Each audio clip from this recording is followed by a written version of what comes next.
1995년 6월 29일 대한민국 역사상 최악의 인재가 발생했습니다.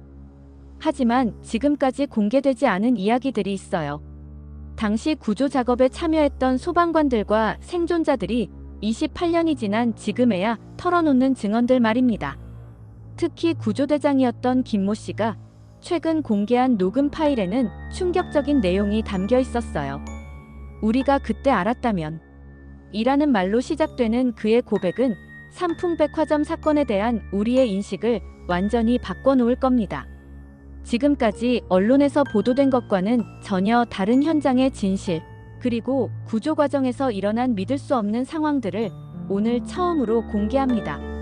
만약 당신이 그날의 진실이 궁금했다면 이 영상을 절대 놓치지 마세요. 1995년 6월 29일 오후 5시 55분 서울 서초구 삼풍백화점이 붕괴됐습니다. 건물 전체가 단 20초 만에 무너져 내렸죠. 당시 건물 안에는 약 1,500명의 사람들이 있었고 이 중 502명이 목숨을 잃었습니다. 하지만 당시 현장에 있었던 사람들의 증언을 종합해보면 공식 발표와는 다른 이야기들이 나옵니다. 5층에서 쇼핑하던 박모 씨는 이렇게 말했어요. 붕괴 3시간 전부터 계단에서 이상한 소리가 났어요. 직원들도 불안해하는 게 보였는데 왜 아무도 대피하라고 하지 않았을까요? 더 충격적인 건 붕괴 당일 오전부터 벌어진 일들입니다. 당시 삼풍백화점 보안팀장이었던 이모 씨의 증언에 따르면 오전 10시경부터 5층 천장에서 균열이 발견되기 시작했다고 해요. 하지만 백화점 측은 이를 경미한 하자라고 판단하고 정상 영업을 계속했습니다.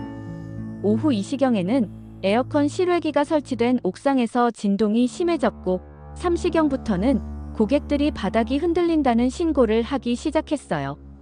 그런데도 대피 명령은 내려지지 않았습니다. 당시 구조대장이었던 김모 씨는 28년 만에 처음으로 공개하는 녹음 파일에서 이런 말을 했어요. 현장에 도착했을 때 가장 충격적이었던 건 건물이 마치 계획된 것처럼 정확히 수직으로 무너져 있었다는 점이었습니다.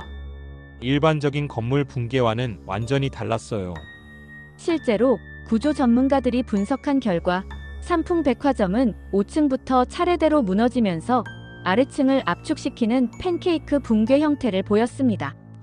이런 붕괴 패턴은 구조물의 기둥이 동시에 무너질 때 나타나는 현상이에요. 구조 작업 과정에서 일어난 일들도 놀라웠습니다. 붕괴 12시간 후 잔해 속에서 들려오는 생존자들의 목소리가 확인됐어요. 하지만 구조 장비의 한계로 접근이 어려웠습니다. 당시 소방관이었던 박모 씨는 이렇게 증언했어요. 잔해 틈새에서 도와주세요라는 목소리가 들렸는데 자칫 잘못하면 추가 붕괴가 일어날 수 있어서 조심스럽게 작업할 수밖에 없었어요. 그 답답함을 어떻게 표현할 수 있겠습니까? 생존자 중 가장 오래 매몰됐던 윤모 씨의 이야기는 더욱 극적입니다. 그는 무려 16일 동안 잔해 속에서 버텼어요. 윤 씨는 당시 상황을 이렇게 회상합니다. 처음 3일은 공포감 때문에 잠을 잘 수 없었어요. 하지만 4일째부터는 오히려 마음이 평정을 되찾더라고요. 살아야겠다는 의지가 생겼죠. 그는 잔해 틈새로 스며드는 빗물을 받아 마시고 가방 속 사탕 몇 개로 버텼다고 합니다. 의학적으로 봤을 때 거의 불가능한 일이었어요.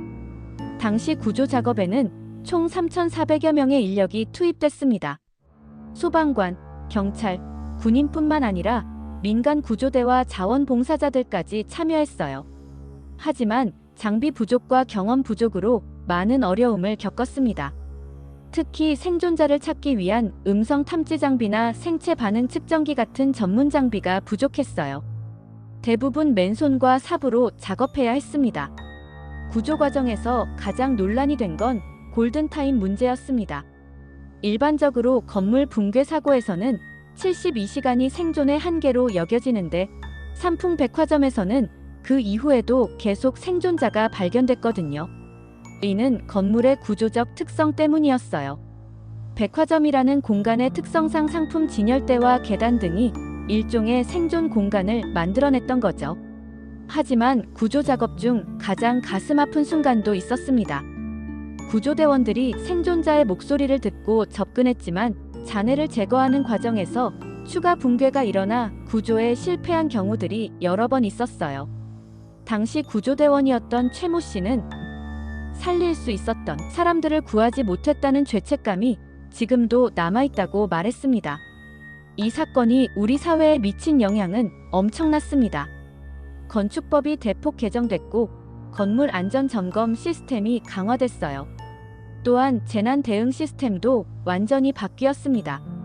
특히 건물 붕괴 등 대규모 재난 발생 시 전문 구조팀을 신속히 파견하는 체계가 만들어졌어요.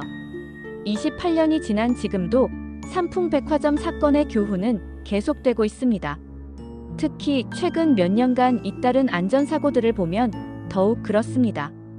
2022년 이태원 참사, 2023년 오송 지하차도 침수 사고 등이 발생할 때마다 또다시 삼풍백화점 같은 인재가 반복되는 건 아닐까라는 우려의 목소리가 나왔죠. 실제로 정부는 2024년부터 국가안전시스템 대개편을 추진하고 있습니다. 특히 대형 건물의 경우 AI를 활용한 실시간 구조 안전성 모니터링 시스템 도입을 의무화했어요. 더 주목할 점은 최근 발표된 중대재해처벌법 강화 방안입니다. 삼풍백화점 사건 당시에는 경영진의 형사처벌이 제대로 이루어지지 않았지만 이제는 안전관리 소홀로 인한 사고 발생 시 경영진이 직접 형사 책임을 지게 됩니다. 또한 2024년 하반기부터는 30년 이상 된 대형 건물에 대해 AI 기반 안전진단 시스템이 전면 도입될 예정이에요. 이 시스템은 건물의 미세한 진동이나 균열까지 실시간으로 감지해서 사전에 위험을 알려주는 기술입니다. 당시 구조대장이었던 김 씨는 마지막으로 이런 말을 남겼습니다. 우리는 그날의 참상을 잊어서는 안 됩니다. 그것이 희생자들에 대한 최소한의 예의이자 똑같은 비극을 막을 수 있는 유일한 방법이니까요. 다행히 기술의 발전으로 과거와 같은 대형 참사를 예방할 수 있는 시스템들이 구축되고 있습니다. 하지만 아무리 좋은 시스템이 있어도 안전에 대한 우리의 의식이 바뀌지 않으면 소용없겠죠. 과연 우리는 그날의 교훈을 제대로 기억하고 실천하고 있을까요?